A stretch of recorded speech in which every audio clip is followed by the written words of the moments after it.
Today I'm going to try and make it a pretty quick tutorial on how to install baseboard using the 45 degree cut method, cutting the corners at 45-degree angles. First off, you just want to measure from wall to wall to get your overall length. Sometimes the tape gets a little difficult.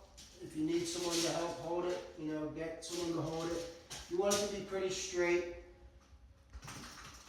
You don't want it to be like on an angle or have sag like that at the end there. You want it to try and be fairly straight to get an accurate measurement. 137 and 3/8. 137 and 3/8. Basically, that being said, using the 45-degree method, I know that's an inside corner, that's an inside corner. So the way I do it, everyone does it different, but the way I remember the measurement is for inside corners, I go like that. That's the piece of wood, and that's my other inside corner. So I like to measure a room or even quite a few pieces and just keep going, down the list. So do the same thing here. Hold it on the inside corner there. 123 and 11/16. With that being said, now this is a little different because it has an inside corner and an outside corner. And then again, the way I make my outside corner is just the opposite of that. If it's an outside corner, it comes towards me as I'm drawing, and then the inside, because again, we have an inside corner and an outside corner. 5 3/16. Outside corner and an outside corner. So you can see, those are, to me, that's why I do it. Both inside corners, because they go away from me. This one is an inside corner, because it's away, and outside corner, because it comes towards me. And then again, both towards me. That means to me, when I'm out there cutting it, that's the angle of the saw I got to make. An outside corner, outside corner. All right, now we got the wood out here, the saw set up. I'll show you how to mark this on the piece of baseboard and how to cut it. So the first one, again, you see 137 and 3/8, and remember that was 2 inside corners. So on each side, left and right, it has an inside corner. I'm going to cut one of the ends on an inside 45-degree miter. Doesn't matter which end you want to do, I'll do the right end. Your saw, your miter saw. It's set at 0 right now, set it to 45 degrees. To the left. This is going to be an inside corner. So when the blade is facing and cutting that way, that's an inside corner. If you go 45 degrees the other way, it makes an outside corner on an inside 45-degree angle.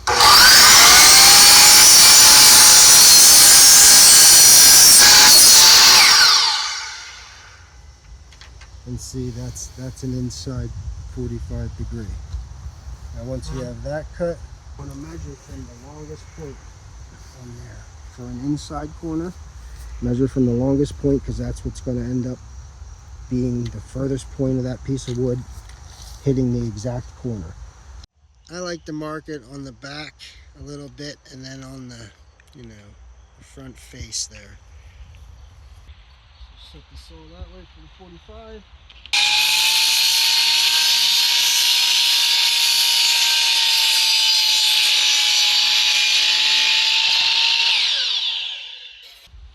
Well, when I have a lot of pieces, I just mark on the back what it is. This I don't need to for 4 pieces, but it was 137 and 3/8. 5 3/16, the 2 outside miters. Well, this is 1. Now this is where it's different. On an inside corner, you measure from the longest point, but here on the outside corner, you usually measure from the shortest point on the cut, because that's where the wall's going to meet, and then this takes up, beyond the wall. I like to hold 1. It's just easier to line up instead of trying to line your tape up like that and hold it. But if you hold 1, you got to add an inch to your measurement. So instead of it being 5, and 3/16, it'll now be 6 and 6 or 6 and 3/16 if you hold one. That's right there. And mark the front of it. So then, by doing that, when you actually hold the tape where it is, it gives you your 5 and 3/16 measurement. So this is going to be another outside corner.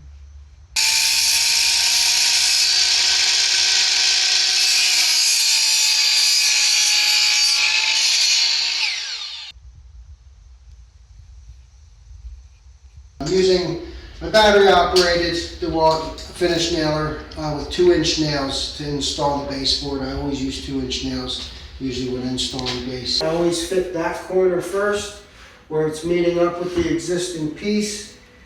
I always just push it in, the corner the best you can, make it tight, and just push this back in place, and I just double check. Yep, we're right there at the end of the wall. It's in there nice. I go and find the studs. First stud I will find with the stud finder, and then just pull my 16s on center because it should be laid out. Each stud 16 inches.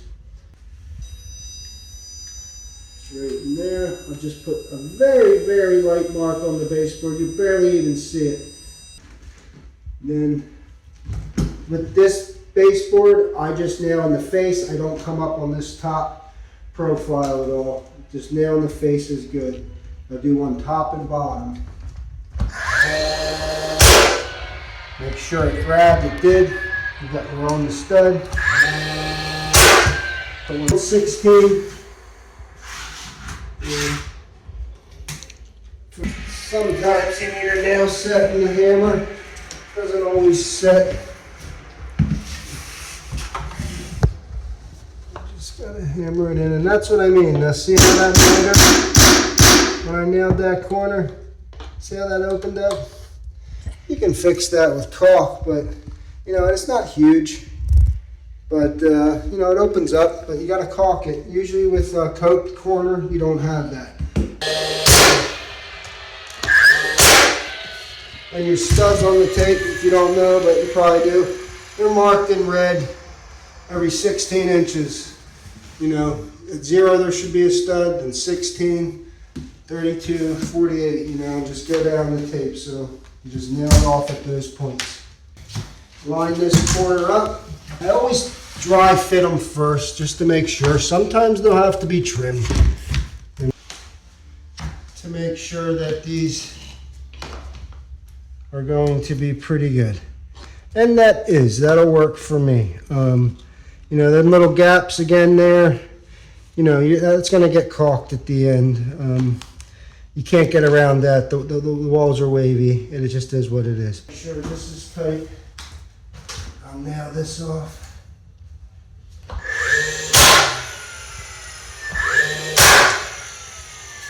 And then do the same thing all the way down here again. So now, once it's nailed up, you're going to want to fill all the nail holes with, I use a lightweight spackle. It's like a Fast and Final. A couple different brands make different stuff, but it's basically fast drying, no sanding necessary, and it won't shrink or crack. It's meant for filling nail holes. So just put some on your finger, come down to the nail holes. I just put it on a little thick for the first little initiative, but then you want to wipe that completely clean and see it fills in the nail hole. Like that, and then you're good to go. Alright, now we're going to caulk. I use this Alex Flex, made by DAP, just white. It's crack proof caulk. What we're going to do is we're going to caulk the top, and then any corners, that may look like that open up a little bit. I just put, you don't want to put too much, but, put a little bit on there so you get enough on to fill in the crack, and just run it down. See, I personally always like it. It just gives it a much better look. So, I'm not going to do the whole piece, but I'll do a little bit here. I always use a damp towel just to wet my finger a little bit like that. It helps in tooling the caulk. It spreads it a little better. Then you just go down and wipe. And you notice it builds up on your finger a little bit. That's why I have this paper towel. A little excess, just wipe off. And make it wet again and just go back down and get it. Because when you look at the finished product,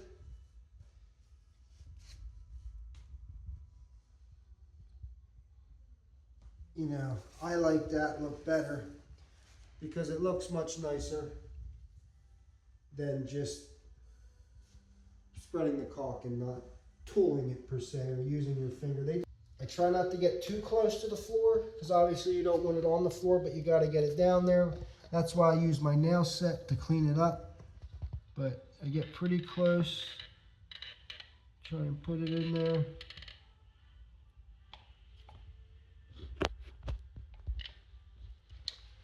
Just wipe it.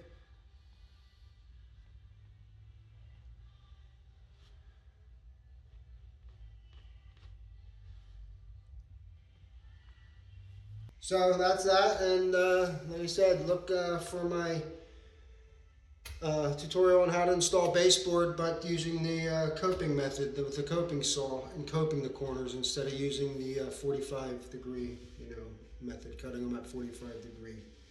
So, all right, thanks. Hope it was helpful, and good luck.